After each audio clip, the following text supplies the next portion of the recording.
नमस्कार सर्वांना, Rupali delicious kitchen मध्ये आपलं स्वागत आहे।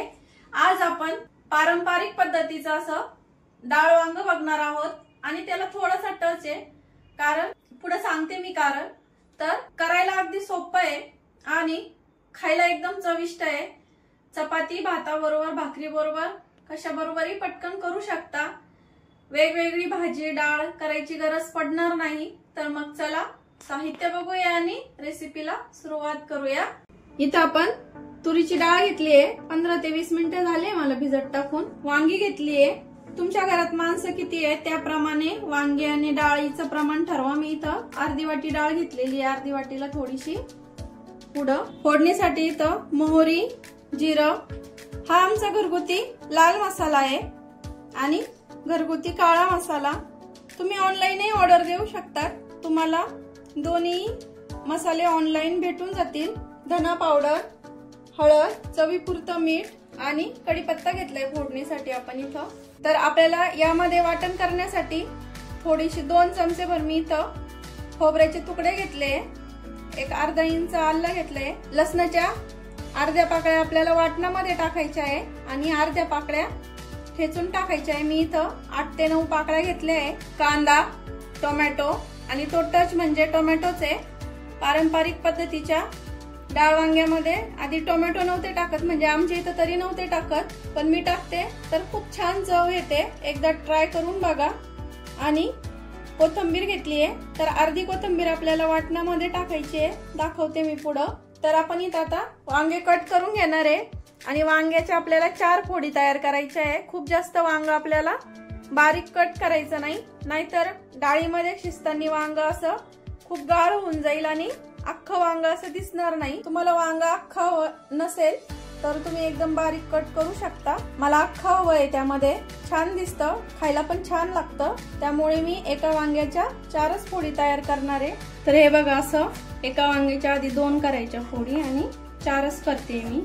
आणि वांग्याच्या आधीच मी काटे वगैरे काढून घेतले, म्हणजे खाताना टोचत नाही। आता याच पद्धतीने मी सर्व वांग्यांच्या फोडी तयार करते, कांदा टोमॅटो वगैरे कट करते। तर आपण आता वाटणाचं साहित्य बघूया। कोथिंबीर म्हणजे देठच घेतली मी जास्त, खोबरं, आलं, लसूण।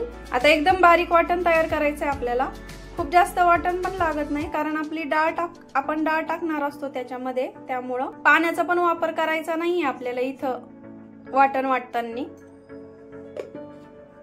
आपण आता सर्व इथं तयारी करून घेतली आहे। वाटण बघू शकता, असं या प्रकारे वाटून घेतलंय। कांदा, टोमॅटो, कोथिंबीर सगळं कट करून घेतलंय। आता फोडणी देऊया। कुकर ठेवलाय, कुकर मध्येच करणार आहे, एकदम झटपट होते ही भाजी, फक्त तयारी झालेली पाहिजे। तेल गरम झालं की आपल्याला इथं मोहरी टाकून घ्यायची आहे। मोहरी छान तडतडू द्यायची आपल्याला इथं। मोहरी छान तडतडू लागायला लागली की जिरं टाकून घ्यायचंय, पाव चमचा लसूण टाकायचा आहे। जिरं फुललं की लसूण टाकून घ्यायचा। लसूण थोडासा लाल रंगावरती यायला लागला की कांदा टाकायचा आहे आपल्याला आणि छान खमंग अशी फोडणी द्यायची आपल्याला, एकदम कडक, म्हणजे डाळ वांग खूप छान होतं, चविष्ट होतं। कांदा आपल्याला छान परतून घ्यायचा आहे आता लाल रंगावरती। कांदा थोडासा परतला की कढीपत्त्याची पानं टाकून घेऊया आणि टोमॅटो टाकायचा आहे आपल्याला इथं। आता कांदा टोमॅटो पण छान परतून घेणार आहे, गॅस मीडियम केलाय मी इथं। कांदा टोमॅटो थोडेसे परतले की आपण जे वाटण वाटून घेतलंय ते इथं टाकून घेऊया आणि हे पण छान त्याचा कच्चेपणा दूर होईपर्यंत आपल्याला परतून घ्यायचंय। आलं, लसूण, खोबरं आणि कोथिंबीर परतून घेते आता मी 1 मिनिटभर आपल्याला परतून घ्यायचंय। आपण आता इथं सुके मसाले टाकून घेणार आहे, घरगुती लाल मसाला। बाकीचं साहित्य छान परतून झालंय। आता लाल मसाला मी 1 चमचा टाकते, धना पावडर पाव चमचा, हळद पाव चमचा, चवीपुरतं मीठ घेतलंय ते पण इथंच टाकणार आहे आणि घरगुती काळा मसाला घेतलाय तो पण आत्ताच टाकायचा आहे आपल्याला। आता हे छान परतून घ्यायचंय आपल्याला, सगळं साहित्य तेलामध्ये मस्त फ्राय करायचंय। मसाले छान परतले आपले। आता वांगी टाकून घेऊया। वांगी थोडीशी परतून घेणार आहे मसाल्यांमध्ये, म्हणजे छान चव लागते वांग्यांची पण। आता वांगे बघू शकता छान परतून घेतलीये मी। आपण आता डाळ टाकून घेऊया। डाळीतलं पाणी काढून घेतलंय आणि डाळ थोडी भिजूनच घ्यायची 15 ते 20 मिनिटं, म्हणजे लवकर शिजते। डाळ आणि वांग वगैरे छान परतून घ्यायचंय आपल्याला इथं। डाळ आणि वांग आता छान परतून घेतलंय, पाणी टाकून घेऊया। तुम्हाला किती पातळ आणि किती घट्ट अशी भाजी हवी आहे किंवा डाळ वांग हवंय त्यानुसार तुम्ही इथं पाणी टाकून घ्या। 3 ते 4 लोकांसाठी हे बनवते डाळ वांग, तर मी अजून थोडंसं टाकते, अर्धा ग्लास पाणी इथं। आता एवढं पाणी टाकलंय। सर्वात शेवटी थोडीशी कोथिंबीर आणि फोडणी अशी खमंग बसली आहे, घरामध्ये असा छान अरोमा येतोय। मिक्स करूया आणि कुकरचं झाकण लावायचंय आपल्याला। आणि मी आता 3 शिट्ट्या करून घेणार आहे।